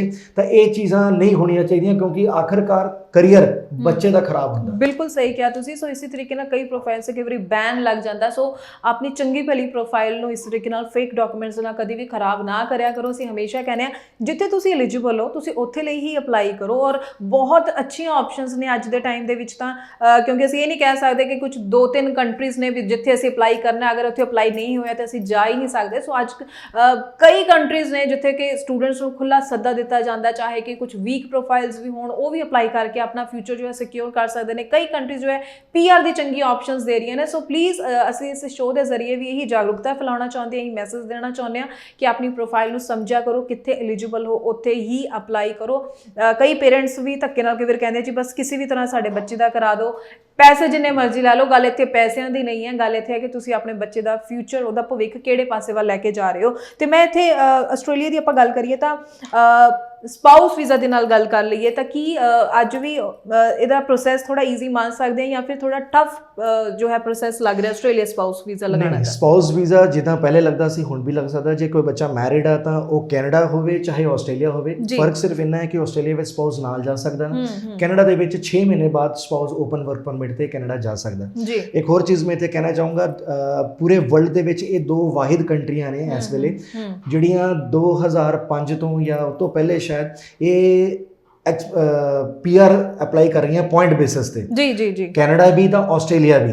ਤਾਂ ਜੇ ਬੱਚਾ ਕੈਨੇਡਾ ਹੋਵੇ ਚਾਹੇ ਆਸਟ੍ਰੇਲੀਆ ਹੋਵੇ, ਪ੍ਰੋਪਰ ਸਟੱਡੀ ਦੇ ਬਾਅਦ ਰੈਲੇਵੈਂਟ ਐਕਸਪੀਰੀਅੰਸ ਦੇ ਨਾਲ ਕੰਮ ਕਰਕੇ ਆਪਣੀ ਸਟੇਟ ਅਵੇ ਪੀਆਰ ਦੀ ਫਾਈਲ ਅਪਲਾਈ ਕਰ ਸਕਦਾ ਹੈ ਔਰ ਪੀਆਰ ਹੋ ਸਕਦਾ ਹੈ। ਸਪਾਊਸ ਨੂੰ ਵੀ ਪੀਆਰ ਕਰ ਸਕਦਾ ਹੈ, ਆਪਣੇ ਪੇਰੈਂਟਸ ਨੂੰ, ਗ੍ਰੈਂਡ ਪੇਰੈਂਟਸ ਨੂੰ ਵੀ ਪੀਆਰ ਦੇ ਸਕਦਾ ਹੈ। ਜੀ ਜੀ ਜੀ ਬਿਲਕੁਲ। ਅਤੇ ਦੋਵੇਂ ਕੰਟਰੀਜ਼ ਦਾ ਫੰਡਸ ਦਾ ਵੀ ਮੈਂ ਜ਼ਰੂਰ ਪੁੱਛਣਾ ਚਾਹੂੰਗੀ, ਕਿੰਨੇ ਫੰਡਸ ਸ਼ੋ ਕਰਨੇ ਪੈਂਦੇ ਆ? ਕੈਨੇਡਾ ਦੀ ਗੱਲ ਕਰੀਏ ਚਾਹੇ ਆਸਟ੍ਰੇਲੀਆ ਦੀ ਗੱਲ ਕਰੀਏ? ਜਿਹੜੇ ਫੰਡਸ ਦੀ ਗੱਲ ਕੀਤੀ ਹੈ, ਫੰਡਸ ਜੋ ਐਕਚੁਅਲ ਫੰਡਸ ਹੁੰਦੇ ਨੇ ਉਹ ਬੇਸਿਕਲੀ ਜੀਸੀ ਅਕਾਊਂਟ ਕੈਨੇਡਾ ਵਾਸਤੇ ਤੁਹਾਨੂੰ ਪਤਾ ਹੀ ਹੈ 10,200 ਹੁੰਦਾ। ਬਾਕੀ ਜਿਹੜੀ ਫੀਸ ਹੁੰਦੀ ਹੈ ਉਹ ਕਾਲਜ ਜਾਂ ਯੂਨੀਵਰਸਿਟੀ ਟੂ ਯੂਨੀਵਰਸਿਟੀ ਵੈਰੀ ਕਰਦੀ ਹੈ ਜੀ। ਤੁਸੀਂ ਕਾਲਜ ਚੱਲੇ ਹੋ ਕਿ ਯੂਨੀਵਰਸਿਟੀ ਚੱਲੇ ਹੋ, ਓਬਵੀਅਸਲੀ ਯੂਨੀਵਰਸਿਟੀ ਥੋੜੀ ਹਾਈ ਰੇਟ ਤੇ ਹੋਏਗੀ। ਕਿਉਂਕਿ ਯੂਨੀਵਰਸਿਟੀ ਵਿੱਚ ਇਨਫਰਾਸਟ੍ਰਕਚਰ ਔਰ ਕੈਂਪਸ ਪਲੇਸਮੈਂਟ ਹੁੰਦੀਆਂ, ਕਾਲਜ ਕਈ ਪ੍ਰਾਈਵੇਟ ਹੁੰਦੇ ਨੇ। ਤਾਂ ਆਸਟ੍ਰੇਲੀਆ ਹੋਵੇ ਚਾਹੇ ਕੈਨੇਡਾ ਹੋਵੇ, ਜਿਹੜੀ ਫੀਸ ਆ ਉਹ ਵੈਰੀ ਕਰੇਗੀ university to university, college to college. ਜੀ ਜੀ ਜੀ ਬਿਲਕੁਲ। ਕੈਨੇਡਾ ਸਟੂਡੈਂਟ ਅਪਲਾਈ ਕਰਦੇ ਨੇ, ਭਾਵੇਂ ਇੱਕ ਰਿਫਿਊਜ਼ਲ ਆ ਗਿਆ, 2 ਰਿਫਿਊਜ਼ਲ, 3 ਆ ਗਏ, ਬਾਰ-ਬਾਰ ਅਪਲਾਈ ਕਰ ਸਕਦੇ ਨੇ। ਲੇਕਿਨ ਜਿੱਥੇ ਆਸਟ੍ਰੇਲੀਆ ਦੀ ਗੱਲ ਆਉਂਦੀ ਹੈ, ਇੱਕ ਵਾਰੀ ਰਿਫਿਊਜ਼ਲ ਆ ਗਿਆ, ਆਪਾਂ ਦੁਬਾਰਾ ਆਸਟ੍ਰੇਲੀਆ ਅਪਲਾਈ ਨਹੀਂ ਦੁਬਾਰਾ ਕਰ ਸਕਦੇ ਜਦ ਤੱਕ ਕਿ ਆਪਾਂ ਉਸਦੇ ਵਿੱਚ ਆਪਣੀ ਐਜੂਕੇਸ਼ਨ ਜਾਂ ਚੀਜ਼ਾਂ ਨੂੰ ਥੋੜਾ ਹੋਰ ਵਧਾ ਨਹੀਂ ਲੈਂਦੇ। ਤਾਂ ਇੱਥੇ ਰਿਫਿਊਜ਼ਲ ਨਾ ਆਵੇ ਆਸਟ੍ਰੇਲੀਆ ਵਿੱਚ, ਤਾਂ ਕਿ ਇੱਕੋ ਵਾਰ 'ਚ ਉਹਨਾਂ ਦਾ ਵੀਜ਼ਾ ਲੱਗ ਜਾਏ। ਕਿਹਨਾਂ ਚੀਜ਼ਾਂ ਵੱਲ ਧਿਆਨ ਰੱਖਣ ਸਟੂਡੈਂਟ? ਦੇਖੋ ਜੀ, ਗੱਲ ਸਾਰੀ ਵਿਚਲੀ ਆ ਜਾਂਦੀ ਕਿ ਤੁਹਾਡੀ ਪ੍ਰੋਫਾਈਲ ਕਿੱਦਾਂ ਦੀ ਹੈ। ਮੇਨ ਚੀਜ਼ ਡਿਪੈਂਡ ਕਰਦੀ ਤੁਹਾਡੀ ਪ੍ਰੋਫਾਈਲ ਦੇ ਉੱਤੇ। ਜੋ ਇਨਫੋਰਮੇਸ਼ਨ ਤੁਸੀਂ ਦੇ ਰਹੇ ਹੋ, ਜੋ ਪੜ੍ਹਾਈ ਤੁਸੀਂ ਕੀਤੀ ਹੈ, ਜੋ ਤੁਹਾਡਾ ਸਟੇਟਮੈਂਟ ਆਫ ਪਰਪਸ ਆ, ਕਿਸ ਪਰਪਸ ਲਈ ਤੁਸੀਂ ਜਾ ਰਹੇ ਹੋ, ਕਿੱਥੇ ਜਾ ਰਹੇ ਹੋ, ਫੀਸ ਸਟਰਕਚਰ ਕਿੱਦਾਂ ਦਾ ਹੈ ਤੁਹਾਡੇ ਫਾਈਨੈਂਸ਼ੀਅਲ ਰਿਸੋਰਸਸ ਕਿੱਦਾਂ ਦੇ ਆ। ਮਤਲਬ ਹਰ ਪੱਖੋਂ ਕੋਈ ਇਦਾਂ ਦਾ ਪੱਖ ਨਹੀਂ ਜਿਹੜਾ ਤੁਹਾਡਾ ਰਹਿਣਾ ਚਾਹੀਦਾ। ਠੀਕ ਹੈ। ਮਤਲਬ ਫਾਈਨੈਂਸ਼ੀਅਲ ਰਿਸੋਰਸਸ ਵੀ ਹੈ, ਤੁਸੀਂ ਉੱਥੇ ਦਾ ਖਰਚਾ, ਸਟੈਂਡਰਡ ਆਫ ਲਿਵਿੰਗ, ਫੀਸ ਪੇ ਕਰ ਸਕਦੇ ਹੋ ਕਿ ਨਹੀਂ ਕੀ ਕਰ ਸਕਦੇ, ਫਿਰ ਕਿਹੜਾ ਕਾਲਜ ਤੁਸੀਂ ਚੂਜ਼ ਕੀਤਾ, ਤੁਹਾਡੀ ਸਟੱਡੀ ਨਾਲ ਉਹ ਰੈਲੇਵੈਂਟ ਹੈ, ਉਹ ਕੋਰਸ ਵੀ ਉਸ ਯੂਨੀਵਰਸਿਟੀ ਵਿੱਚ ਅਵੇਲੇਬਲ ਹੈ ਕਿ ਨਹੀਂ ਹੈ। ਇਹ ਸਾਰੀ ਚੀਜ਼ਾਂ ਮੈਟਰ ਕਰਦੀਆਂ ਔਰ ਇਸ ਚੀਜ਼ਾਂ ਨੂੰ ਕੰਸੀਡਰ ਕਰਦੇ ਹੋਏ ਇੱਕ ਵੀਜ਼ਾ ਆਫੀਸਰ ਤੁਹਾਡੀ ਪ੍ਰੋਫਾਈਲ ਦੇ ਉੱਤੇ ਡਿਸੀਜਨ ਲੈਂਦਾ ਹੈ, ਤਾਂ ਤੁਹਾਡਾ ਡਿਸੀਜਨ ਪੋਜ਼ਿਟਿਵ ਆਉਂਦਾ ਹੈ। ਜੀ ਬਿਲਕੁਲ। ਜਦੋਂ ਆਪਾਂ ਆਸਟ੍ਰੇਲੀਆ ਦੀ ਗੱਲ ਕਰਦੇ ਕਿ ਜਗ੍ਹਾ ਵੀ ਮੈਟਰ ਕਰਦੀ ਹੈ, ਵੀ ਤੁਸੀਂ ਕਿਸ ਜਗ੍ਹਾ ਅਪਲਾਈ ਕਰ ਰਹੇ ਹੋ, ਉਸਦੇ ਅਕੋਰਡਿੰਗਲੀ ਕਿ ਕੋਈ ਕੁਝ ਖਾਸ ਜਗ੍ਹਾ ਐਵੇਂ ਹੋਣ ਵੀ ਜਿੱਥੇ ਅਪਲਾਈ ਅਗਰ ਸਟੂਡੈਂਟ ਕਰਦੇ ਆ ਤਾਂ ਉੱਥੇ ਥੋੜਾ ਸਕਸੈਸ ਰੇਟ ਵੱਧ ਜਾਂਦਾ ਹੈ। ਮੈਂ ਇਸ ਚੀਜ਼ ਨਾਲ ਤਾਲੁਕ ਮਤਲਬ ਮੈਂ ਪਸੰਦ ਨਹੀਂ ਕਰਾਂਗਾ, ਜਾਂ ਕਹਿ ਲਓ ਕਿ ਇਸ ਚੀਜ਼ ਨੂੰ ਮੈਂ ਡਿਨਾਈ ਕਰਦਾ ਹਾਂ। ਇਦਾਂ ਦੀ ਕੋਈ ਗੱਲ ਨਹੀਂ। ਬੱਚੇ ਦੀ ਪ੍ਰੋਫਾਈਲ ਜੇ ਸਟਰੋਂਗ ਹੈ ਨਾ, ਬੱਚਾ ਕਿਸੇ ਵੀ ਪ੍ਰੋਵਿੰਸ ਤੇ ਅਪਲਾਈ ਕਰੇ, ਕਿਸੇ ਵੀ ਸਟੇਟ ਤੇ ਅਪਲਾਈ ਕਰੇ, ਉਹਦਾ ਵੀਜ਼ਾ ਆਏਗਾ। ਜੇ ਬੱਚੇ ਦੀ ਹਰ ਚੀਜ਼ ਜੋ ਐਕੈਡਮਿਕਸ ਹੋਣ, ਆਇਲਸ ਦਾ ਸਕੋਰ ਹੋਵੇ, ਫੰਡਸ ਹੋਣ, eligibility, minimum eligibility criteria meet ਕਰਦਾ ਹੋਵੇ, ਤਾਂ ਬੱਚੇ ਦਾ ਡਿਸੀਜਨ ਪੋਜ਼ਿਟਿਵ ਹੀ ਆਏਗਾ। ਠੀਕ ਹੈ, ਬਿਲਕੁਲ ਸਰ। ਤੁਸੀਂ ਵੀ ਸਾਰੇ ਇਹਨਾਂ ਗੱਲਾਂ ਦਾ ਧਿਆਨ ਜ਼ਰੂਰ ਰੱਖੋ। ਆਪਾਂ ਇੱਕ ਪੁਆਇੰਟ ਜੋ ਹੈ ਅੱਜ ਕਲੀਅਰ ਕੀਤਾ ਹੈ ਕੈਨੇਡਾ ਨੂੰ ਲੈ ਕੇ, ਆਸਟ੍ਰੇਲੀਆ ਨੂੰ ਲੈ ਕੇ, ਕਿ ਕਿਹੜੇ ਸਟੂਡੈਂਟਸ ਐਲੀਜੀਬਲ ਨੇ, ਚਾਹੇ ਤੁਸੀਂ +2 ਤੋਂ ਬਾਅਦ ਗ੍ਰੈਜੂਏਸ਼ਨ ਲਈ ਜਾਣਾ ਚਾਹਦੇ ਹੋ ਜਾਂ ਫਿਰ ਗ੍ਰੈਜੂਏਸ਼ਨ ਤੋਂ ਬਾਅਦ ਮਾਸਟਰਸ ਲਈ ਤੁਸੀਂ ਅਪਲਾਈ ਕਰਨਾ ਚਾਹੁੰਦੇ ਹੋ। ਸਾਰੇ ਪੁਆਇੰਟ ਤੁਹਾਡੇ ਨਾਲ ਡਿਸਕਸ ਕੀਤੇ ਨੇ ਆਪਾਂ, ਪਰ ਫਿਰ ਵੀ ਕੋਈ ਸਵਾਲ ਰਹਿ ਗਿਆ ਹੋਵੇ ਤਾਂ ਤੁਸੀਂ ਜ਼ਰੂਰ ਸਕਰੀਨ ਤੇ ਜੋ ਨੰਬਰ ਡਿਸਪਲੇ ਹੋ ਰਿਹਾ ਉਸ ਉੱਪਰ ਕਾਲ ਕਰਕੇ ਹੋਰ ਜਾਣਕਾਰੀ ਲੈ ਸਕਦੇ ਹੋ। ਇੱਕ ਵਾਰ ਫਿਰ ਤੋਂ ਜਾਣ ਤੋਂ ਪਹਿਲਾਂ ਸੈਮੀਨਾਰਸ ਬਾਰੇ ਤੁਹਾਨੂੰ ਮੈਂ ਦੱਸ ਦਿੰਦੀ ਹਾਂ, ਡੇਟਸ ਤੁਹਾਨੂੰ ਇੱਕ ਵਾਰ ਫਿਰ ਤੋਂ ਦੱਸ ਦਿੰਦੇ ਹਾਂ, ਤਾਂ ਕਿ ਤੁਸੀਂ ਇਸ ਸੈਮੀਨਾਰ ਦਾ ਵੱਧ ਤੋਂ ਵੱਧ ਫਾਇਦਾ ਲੈ ਸਕੋ। ਕਿਉਂਕਿ ਇੱਥੇ 1 ਨਹੀਂ, 2 ਨਹੀਂ, 3 ਨਹੀਂ, ਕਈ ਕੰਟਰੀਜ਼ ਦੇ ਰਿਪਰੈਜ਼ੈਂਟੇਟਿਵ ਇੱਥੇ ਪਹੁੰਚਣਗੇ। ਤੁਸੀਂ ਕਿਹੜੇ ਕਾਲਜ, ਯੂਨੀਵਰਸਿਟੀ ਵਿੱਚ ਐਡਮਿਸ਼ਨ ਲੈਣੀ ਹੈ, ਔਨ ਸਪੌਟ ਤੁਸੀਂ ਫੈਸਲਾ ਜ਼ਰੂਰ ਕਰ ਸਕਦੇ ਹੋ। 13 ਤਰੀਕ ਨੂੰ ਬਠਿੰਡਾ, 14 ਨੂੰ ਨਵਾਂ ਸ਼ਹਿਰ, 15 ਨੂੰ ਲੁਧਿਆਣਾ, 16 ਨੂੰ ਚੰਡੀਗੜ੍ਹ, 17 ਨੂੰ ਹੁਸ਼ਿਆਰਪੁਰ ਅਤੇ 18 ਨੂੰ ਜਲੰਧਰ ਵਿੱਚ ਸੈਮੀਨਾਰ ਆਰਗੇਨਾਈਜ਼ ਕੀਤਾ ਜਾ ਰਿਹਾ ਹੈ WDIC education and immigration services ਵੱਲੋਂ। ਸੋ ਤੁਸੀਂ ਇਸ ਸੈਮੀਨਾਰ ਦਾ ਫਾਇਦਾ ਜ਼ਰੂਰ ਚੱਕੋ। ਸਿਰਫ ਸੈਮੀਨਾਰ ਨਹੀਂ, ਉਸ ਤੋਂ ਇਲਾਵਾ ਵੀ, ਉਸ ਤੋਂ ਪਹਿਲਾਂ ਅਗਰ ਤੁਸੀਂ ਇਹਨਾਂ ਦੇ ਆਫਿਸ ਆਉਣਾ ਚਾਹੋ, ਤੁਹਾਡੇ ਨੇੜੇ ਕੋਈ ਬ੍ਰਾਂਚ ਹੋਵੇ, ਜਾਂ ਇਹਨਾਂ ਸੈਮੀਨਾਰ ਤੋਂ ਬਾਅਦ ਵੀ ਤੁਸੀਂ ਆਉਣਾ ਚਾਹੋ, ਤਾਂ ਤੁਹਾਡਾ ਇੱਥੇ ਵੈਲਕਮ ਹੈ ਜੀ। ਤੁਸੀਂ ਇਸ ਟੀਮ ਤੋਂ, WDIC ਦੀ ਟੀਮ ਤੋਂ ਪ੍ਰੋਪਰ ਸਹੀ ਗਾਈਡੈਂਸ ਲੈ ਕੇ ਟਾਈਮਲੀ ਜੋ ਹੈ ਸਟੱਡੀ ਵੀਜ਼ਾ ਲਈ ਅਪਲਾਈ ਕਰ ਸਕਦੇ ਹੋ। Thank you so much sir, ਤੁਸੀਂ ਸਾਡੇ ਸ਼ੋਅ ਦਾ ਹਿੱਸਾ ਬਣੇ। ਕੈਨੇਡਾ ਔਰ ਆਸਟ੍ਰੇਲੀਆ ਬਾਰੇ ਡਿਟੇਲ ਵਿੱਚ ਜਾਣਕਾਰੀ ਸਾਡੇ ਦਰਸ਼ਕਾਂ ਨਾਲ ਸਾਂਝੀ ਕੀਤੀ ਹੈ। ਬਹੁਤ ਧੰਨਵਾਦ। ਤੇ ਇਸ ਦੇ ਨਾਲ ਹੀ ਮੈਨੂੰ ਯਾਨੀ ਕਿ ਹਰਜੋਤ ਕੌਰ ਨੂੰ ਵੀ ਦਿਓ ਇਜਾਜ਼ਤ। ਧੰਨਵਾਦ। ਕੀ ਤੁਸੀਂ UK ਜਾਣਾ ਚਾਹੁੰਦੇ ਹੋ, ਕੈਨੇਡਾ ਜਾਣਾ ਚਾਹੁੰਦੇ ਹੋ, ਆਸਟ੍ਰੇਲੀਆ ਜਾਣਾ ਚਾਹੁੰਦੇ ਹੋ, ਸ਼ੈਂਗਨ ਕੰਟਰੀਆਂ ਦੇ ਵਿੱਚ ਜਰਮਨੀ ਜਾਣਾ ਚਾਹੁੰਦੇ ਹੋ, ਪੋਲੈਂਡ ਜਾਣਾ ਚਾਹੁੰਦੇ ਹੋ, ਹੰਗਰੀ ਜਾਣਾ ਚਾਹੁੰਦੇ ਹੋ ਔਰ ਲਤਾਵੀਆ ਜਾਣਾ ਚਾਹੁੰਦੇ ਹੋ? ਆਇਲਸ ਕੀਤੀ ਨਹੀਂ ਕੀਤੀ, ਸਟੱਡੀ ਦੇ ਵਿੱਚ ਗੈਪ ਹੈ, ਐਕੈਡਮਿਕਸ ਦੇ ਵਿੱਚ ਘੱਟ ਨੰਬਰ ਨੇ, ਸਿੰਗਲ ਜਾਣਾ ਚਾਹੁੰਦੇ ਹੋ ਜਾਂ ਫਿਰ ਸਪਾਊਸ ਦੇ ਨਾਲ ਜਾਣਾ ਚਾਹੁੰਦੇ ਹੋ, ਜਾਂ ਫਿਰ ਤੁਸੀਂ ਰਿਫਿਊਜ਼ਡ ਹੋ ਪਹਿਲੇ ਕਿਸੇ ਕੰਟਰੀ ਤੋਂ, ਤੇ WDIC ਤੁਹਾਡੇ ਵਾਸਤੇ ਖਾਸ ਤੌਰ ਤੇ ਲੈ ਕੇ ਆਇਆ ਹੈ ਇੱਕ ਛੱਤ ਥੱਲੇ ਸਾਂਝਾ ਸਿੱਖਿਆ ਮੇਲਾ, ਜੋ ਕਿ ਹੋ ਰਿਹਾ ਹੈ ਤੁਹਾਡੇ ਆਪਣੇ ਨਜ਼ਦੀਕੀ ਸ਼ਹਿਰਾਂ ਦੇ ਵਿੱਚ। 13 ਤਰੀਕ ਬਠਿੰਡਾ, 14 ਤਰੀਕ ਨਵਾਂ ਸ਼ਹਿਰ, 15 ਤਰੀਕ ਲੁਧਿਆਣਾ, 16 ਤਰੀਕ ਚੰਡੀਗੜ੍ਹ, 17 ਤਰੀਕ ਹੁਸ਼ਿਆਰਪੁਰ ਔਰ 18 ਤਰੀਕ ਜਲੰਧਰ। अपॉइंटमेंट बुक करने लिए हुनी कॉल करो 7652815281 ਤੇ। ਕੀ ਤੁਸੀਂ UK ਜਾਣਾ ਚਾਹੁੰਦੇ ਹੋ, ਕੈਨੇਡਾ ਜਾਣਾ ਚਾਹੁੰਦੇ ਹੋ, ਆਸਟ੍ਰੇਲੀਆ ਜਾਣਾ ਚਾਹੁੰਦੇ ਹੋ, ਸ਼ੈਂਗਨ ਕੰਟਰੀਆਂ ਦੇ ਵਿੱਚ ਜਰਮਨੀ ਜਾਣਾ ਚਾਹੁੰਦੇ ਹੋ, ਪੋਲੈਂਡ ਜਾਣਾ ਚਾਹੁੰਦੇ ਹੋ, ਹੰਗਰੀ ਜਾਣਾ ਚਾਹੁੰਦੇ ਹੋ ਔਰ ਲਤਾਵੀਆ ਜਾਣਾ ਚਾਹੁੰਦੇ ਹੋ? ਆਇਲਸ ਕੀਤੀ ਨਹੀਂ ਕੀਤੀ, ਸਟੱਡੀ ਦੇ ਵਿੱਚ ਗੈਪ ਹੈ, ਐਕੈਡਮਿਕਸ ਦੇ ਵਿੱਚ ਘੱਟ ਨੰਬਰ ਨੇ, ਸਿੰਗਲ ਜਾਣਾ ਚਾਹੁੰਦੇ ਹੋ ਜਾਂ ਫਿਰ ਸਪਾਊਸ ਦੇ ਨਾਲ ਜਾਣਾ ਚਾਹੁੰਦੇ ਹੋ, ਜਾਂ ਫਿਰ ਤੁਸੀਂ ਰਿਫਿਊਜ਼ਡ ਹੋ ਪਹਿਲੇ ਕਿਸੇ ਕੰਟਰੀ ਤੋਂ, ਤੇ WDIC ਤੁਹਾਡੇ ਵਾਸਤੇ ਖਾਸ ਤੌਰ ਤੇ ਲੈ ਕੇ ਆਇਆ ਹੈ ਇੱਕ ਛੱਤ ਥੱਲੇ ਸਾਂਝਾ ਸਿੱਖਿਆ ਮੇਲਾ, ਜੋ ਕਿ ਹੋ ਰਿਹਾ ਹੈ ਤੁਹਾਡੇ ਆਪਣੇ ਨਜ਼ਦੀਕੀ ਸ਼ਹਿਰਾਂ ਦੇ ਵਿੱਚ। 13 ਤਰੀਕ ਬਠਿੰਡਾ, 14 ਤਰੀਕ ਨਵਾਂ ਸ਼ਹਿਰ, 15 ਤਰੀਕ ਲੁਧਿਆਣਾ, 16 ਤਰੀਕ ਚੰਡੀਗੜ੍ਹ, 17 ਤਰੀਕ ਹੁਸ਼ਿਆਰਪੁਰ ਔਰ 18 ਤਰੀਕ ਜਲੰਧਰ। ਅਪਾਇੰਟਮੈਂਟ ਬੁੱਕ ਕਰਨ ਲਈ ਹੁਣੀ ਕਾਲ ਕਰੋ 7652815281 ਤੇ।